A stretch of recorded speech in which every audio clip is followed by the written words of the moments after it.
سلامونه دوستانو د پښتو لایف لایبرری چینل معلوماتي ویډیو ته ښه راغلاست.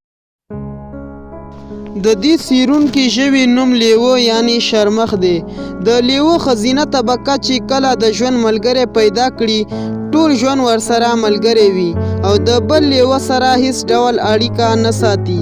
همدارنګه نر لیوه هم د بلې ښځې سره جنسي اړیکې نه ساتي، له دې امله چې اولاد یې سره ونه پاشل سي او ترمنځ یې بې اتفاقي رانشي. لیوه تر انسان پر اولاد زیات حریص دی. همدارنګه لیوه خپل مور او پلار یوازې هیڅ کله نه پرېږدي. کله چې مور او پلار زاړه سي او د ښکار کولو څخه عاجزه سي نو بیا دوی د هغوی د نفقې ذمهواري پر غاړه اخلي. ځوان لیوه ښکار کوي او بیا یې خپل غار ته راوړي تر څو زاړه مور او پلار او کوچني بچیانو سره یو ځای وخوري. بل دا چې لیوه یوازینی حیوان دی چې د شیطانانو او پیریانو د وژلو توان لري، ځکه عرب لیوه ته د بادشاهانو نسل وایي. هیڅ کله د مړه یا مردار سوي حیوان غوښه نه خوري. د حیواناتو د باچا خویونه پکې دي.